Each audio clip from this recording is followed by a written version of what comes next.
या मालिकेच्या आजच्या भागात आपण पाहणार आहोत दिशाची माणसं त्या हरीशला दिशाकडे घेऊन जातात आणि त्यावेळी तो बेशुद्धच असतो।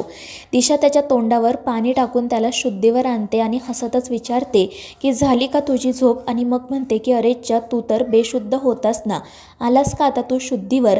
तर हरीश रागातच तिच्याकडे पाहत असतो। तर दिशा म्हणत असते की तुला काय वाटलं, तू मोठा हिरो आहेस का, गेला होतास ना त्या आदित्यला भेटण्यासाठी, मग काय झालं, त्या अहिल्याच्या गेटवर मी तुला उचललं, आता काही झालं तरी मी तुला इतका सहजासहजी सोडणार नाही। तू आमच्यासोबत डबल क्रॉस केला आहे ना, तुला तुझ्या चुकीची शिक्षा मिळणारच। मात्र ते ऐकून हरीश हसतच म्हणतो की तुला जे करायचं आहे ते कर, पण आता तुला आणि तुझ्या बहिणीला कोणीही वाचवू शकणार नाही। आणि ते ऐकून दिशा तर खूपच चिडते आणि त्या हरीशला विचारते की कशासाठी गेला होतास तू त्या आदित्यला भेटण्यासाठी, मी तुला त्या किर्लोस्करांच्या ऑफिसमध्ये माझी फाईल शोधायला पाठवलं होतं ना, मग तिथे तुला असं नेमकं काय मिळालं की तू लगेच त्या आदित्यकडे गेला। आणि त्यावेळी हरीश हसतच म्हणतो की तुला खरंच जाणून घ्यायचं आहे का मला तिथे काय सापडलं ते, तर मग ऐक। आणि मग तो दिशाला सांगू लागतो की त्या काजळाच्या ॲडसाठी जे डोळे मी फायनल केले होते, ज्या डोळ्यांच्या प्रेमात आदित्य सर आहेत आणि गेले अनेक दिवस त्या मुलीचा शोध घेत आहेत, ती मुलगी कोण आहे हे मला कळले। ती मुलगी दुसरी तिसरी कोणीही नसून पारू आहे, आणि हेच सांगण्यासाठी मी आदित्य सरांकडे गेलो होतो।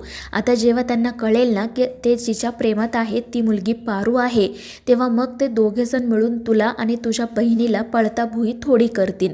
आणि हे ऐकून दिशा हसू लागते। ती म्हणत असते की एवढंच का, संपलं का, आणि तुला काय वाटतं रे, जेव्हा तू हे सगळं आदित्यला सांगशील आणि तो त्याच्या आईला सांगेल तेव्हा ती अहिल्या आनंदाने त्या पारूचं आणि आदित्यचं लग्न लावून देईल का? अरे ती अहिल्या फक्त नोकरांसोबत गोड गोड वागते, पण ती त्या मोलकरणीला कधीच स्वतःच्या घरची सून बनवणार नाही, हे लक्षात ठेव। आणि मग ती हरीशला म्हणते की मुळात हा माझा चॅप्टर नाहीच आहे, हा आपण नंतर कव्हर करू, पण तू आम्हाला डबल क्रॉस करण्याची हिंमतच कशी केली। तर तो हरीश म्हणत असतो की आता माझं जे होईल ना ते होईल, मला काही फरक पडत नाही, पण पारूने तिकडं तुझं आणि तुझ्या बहिणीचं सत्य अहिल्या मॅडमसमोर आणलं असेल, हे लक्षात ठेव। ती कधीच गनीला आणि माझ्या साईला सोडवून त्यांच्यापुढे घेऊन गेली असेल। आणि ते ऐकून दिशा हसतच म्हणते की अरे मला तर तू हुशार वाटला होता, पण तू एक नंबरचा मूर्ख निघालास। तुला काय वाटलं तू त्या पारूला इथे पाठवशील आणि ती त्या 2 पार्सलला घेऊन जाईल, पण ते दोघेजण तर अजूनही माझ्याच ताब्यात आहेत। आणि ते ऐकून हरीश तर खूपच घाबरतो आणि दिशाला विनवणी करू लागतो की दिशा प्लीज त्या दोघांना काही करू नको। दिशा हसतच म्हणते की आता मला हा गेम खेळायला खूप मजा येते। आणि मग ती हरीशच्या त्या भावाला साईला एका माणसाला तिथे आणायला सांगते। साईला बघून तर हरीश अजूनच घाबरतो आणि दिशा पुढे गयावया करू लागतो। तो म्हणत असतो की प्लीज मला एक संधी दे, मी पुन्हा अशी चूक नाही करणार, पण दिशा हसतच नकार देते। दुसरीकडे आदित्य आणि श्रीकांत घरी जाण्यासाठी निघालेले असतात। आदित्य घरी घडलेला प्रकार श्रीकांतला सांगत असतो आणि म्हणत असतो की बाबा या सगळ्याच्या मागे ती दिशा आहे आणि तिला मदत करणारी तिची बहीणसुद्धा। तर श्रीकांत आश्चर्याने विचारतो की दिशाला बहीण आहे, कोण आहे ती? आणि त्यावर आदित्य म्हणतो की दुर्दैवाने त्या दिशाची बहीण आपल्याच घरात राहते, तिचं नाव आहे अनुष्का। आणि ते ऐकून श्रीकांतला मोठा धक्का बसतो। तो म्हणत असतो की आपली अनुष्का? आणि त्यावर आदित्य म्हणतो की हो बाबा, तीच ती अनुष्का, जिच्यावर आपण सगळ्यांनी विश्वास ठेवला, ती त्या दिशाची बहीण आहे। तिच्या अपमानाचा बदला घेण्यासाठी ती आपल्या घरात आली आहे। आणि ते ऐकून श्रीकांत काळजीत पडतो, कारण हे सगळं अहिल्याला पुराव्यांशिवाय कसं सांगायचं, कसं पटवून द्यायचं याची त्याला काळजी वाटत असते। तर आदित्य म्हणत असतो की बाबा मी सुद्धा तोच विचार करतोय, कारण आईचा त्या मुलीवर खूप विश्वास आहे, आपल्याकडे ठोस पुरावे असल्याशिवाय ती विश्वास नाही ठेवणार। दुसरीकडे अनुष्का मात्र खूपच खुश असते आणि हसतच म्हणत असते की मी त्या हरीशला चुटकीसरशी गायब केलं, आता त्या पारूचा पत्तासुद्धा असाच कट करेल, आणि मग हे किर्लोस्करांचं साम्राज्य उद्ध्वस्त करायला मला जास्त वेळ नाही लागणार, आणि मग या सगळ्या संपत्तीची मालकीन मीच होईल। पण तितक्यात पारू त्या ठिकाणी येत म्हणते की किर्लोस्करांना कसं उद्ध्वस्त करायचं याचाच विचार करताय ना तुम्ही, तुमच्या सडक्या मेंदूमध्ये असेच काहीतरी विचार येणार आहेत माहिती आहे मला। आणि तिचं ते बोलणं ऐकून अनुष्का हसू लागते। तर पारू म्हणत असते की अनुष्का मॅडम, मला चांगलंच माहिती आहे आज जे काही घडलं ना त्यामागे तुमचाच हात आहे, तुम्ही फक्त देवयाईंना वाचवण्याचं नाटक केलं, पण ते गुंड तुमचेच होते। आता बऱ्या बोलाने सांगा हरीश सर आणि माझा गणी साई कुठे आहेत ते, नाहीतर मी तुमचं सत्य देवी आईंना सांगेल. आणि ते ऐकून अनुष्का हसतच म्हणते की काय गं पारू, तुला खरंच असं वाटलं का की तू मला जाब विचारशील आणि मी तुला सगळ्या प्रश्नांची खरी खरी उत्तरं देईल? अगं तू फक्त या घरातली एक मोलकरीण आहे हे विसरू नको. आणि तू काय मला जाब विचारतेस गं? आता मीच बघते तू या घरात कशी राहतेस ते. आणि मग त्यानंतर ती लगेच अहिल्याकडे जाते. अहिल्या, दामिनी आणि प्रिया देवी पुढेच असतात. अनुष्काला बघून अहिल्या म्हणते की आम्ही आत्ता देवीकडे कुटुंबाच्या रक्षणासाठी प्रार्थना करत होतो, पण खरं तर आज तूच आमचं रक्षण केलं आहेस. आणि ते ऐकून अनुष्का खूप रागातच म्हणते की मॅडम, मला नको आहे हा मान. एकीकडे माझा अपमान करायचा आणि दुसरीकडे मान देण्याचं नाटक करायचं. कशासाठी हे सगळं? आणि अनुष्काचं असं बोलणं ऐकून सगळ्यांना मोठा धक्काच बसतो. प्रिया विचारत असते की अनुष्का, अगं हे काय बोलतेस तू? तर अनुष्का रडतच म्हणते की प्रिया, काय चुकीचं बोलते मी? तूच मला सांग, या घरामध्ये सुनांना मान मिळतो का? सगळा मान मिळतो तो फक्त त्या पारूला. सगळं काही तिच्यासाठी केलं जातं आणि मग जर काही उरलं तर मग त्या या घरातल्या सुनांना मिळतं. आणि अनुष्काचं असं बोलणं ऐकून सगळेजण तिच्याकडे बघतच राहतात.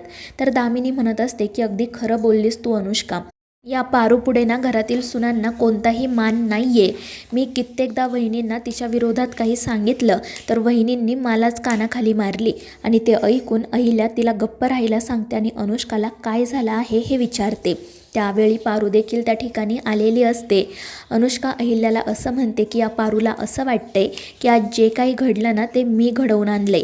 ती माझ्यावर आरोप करते की या सगळ्याच्या पाठीमागे मीच आहे. आणि इतकंच नाही तर ती दिशा माझी बहीण आहे आणि तिच्या अपमानाचा बदला घेण्यासाठी मी या घरात आली आहे. आणि हे ऐकून सगळ्यांनाच मोठा धक्का बसतो. अहिल्या याविषयी पारूला विचारते. ती म्हणत असते की पारू, हे सगळं काय आहे? काय बोलती अनुष्का? आणि त्यावर पारू म्हणते की देवी आई, मला माहिती आहे तुम्ही माझ्यावर सहजासहजी विश्वास ठेवणार नाही, पण मी जे काही सांगते ना ते खरं आहे. तुम्ही या अनुष्का मॅडमच्या गोड बोलण्याला बळी पडू नका. या कोणत्या हेतूने आपल्या घरात आल्या आहेत ना मला चांगलंच माहिती आहे. पण काही झालं ना तरी यांची काळी सावली मी माझ्या किर्लोस्कर कुटुंबावर पडू देणार नाही. आणि पारूचं असं बोलणं ऐकून अहिल्या तिच्यावर मोठ्याने ओरडते आणि तिला म्हणते की तू काय बोलतेस, तुला कळतंय का?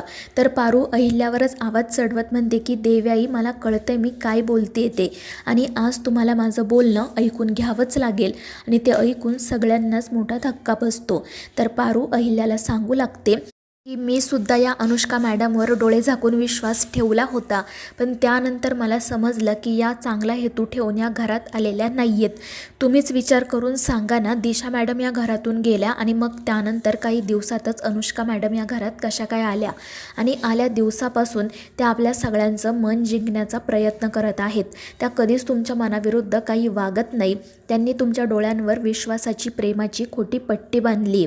पण यांचा खरं रूप ना काहीतरी वेगळंच आहे आणि ते खूप घाणेरडं आहे. आणि ते ऐकून अनुष्का चिडून म्हणते की पारू, तू काय बोलतेस, तुला कळतंय का गं? पण पारू काही गप्प बसत नाही. ती म्हणत असते देवी आई, या अनुष्का मॅडमने आदित्य सरांसोबत साखरपुडा केला आणि मग त्यानंतर लगेच त्या दिशा मॅडम इथे आल्या. हे सगळं कसं काय अचानक घडलं? हे सगळं एकमेकांशी संबंधित आहे असं तुम्हाला वाटत नाही का? इतकंच नाही तर यांनी हरीश सरांना सुद्धा पुन्हा एकदा आपल्या सगळ्यांच्या आयुष्यात आणलं. आणि त्यानंतर ती अहिल्यापुढे हात जोडून म्हणते की देवी आई, मला माफ करा, मी तुमच्यापुढे आवाज चढवून बोलले, पण प्लीज माझ्यावर विश्वास ठेवा. माझ्याकडे आता यांच्या विरोधात कोणताही पुरावा नाही आहे, कारण आता जर मी पुरावे शोधत बसले ना तर काही जवळच्या लोकांचे जीव धोक्यात येतील. त्यामुळे मला आधी त्यांना वाचवणं गरजेचं आहे. पण माझ्यावर विश्वास ठेवा, मी माघारी आल्यावर तुम्हाला यांच्या विरोधात पुरावे देईलच. आणि ते ऐकून अहिल्या म्हणते की पारू, तू या घरच्या होणाऱ्या सुनेवर खूप मोठे आरोप करतेस हे लक्षात ठेव. जर हे सगळं खोटं निघालं ना तर मी तुला या घरातून हाकलून देईल. तर पारू म्हणत असते की ठीक आहे, मला मान्य आहे. दुसरीकडे तो हरीश दिशापुढे हात जोडून विनवणी करत असतो की दिशा मॅडम, प्लीज माझ्या भावाला सोडा, त्याला काही करू नका. पण दिशा ऐकत नाही. ती म्हणत असते की तू आम्हा दोघी बहिणींच्या मध्ये आलास ना, मग आता मी तुझ्या भावाला शिक्षा करणारच. पण तितक्यात हरीशच्या लक्षात येतं की त्याच्या खिशामध्ये त्याचा मोबाईल आहे आणि मग तो आदित्यला कॉल करतो, पण हे दिशा काही बघत नाही.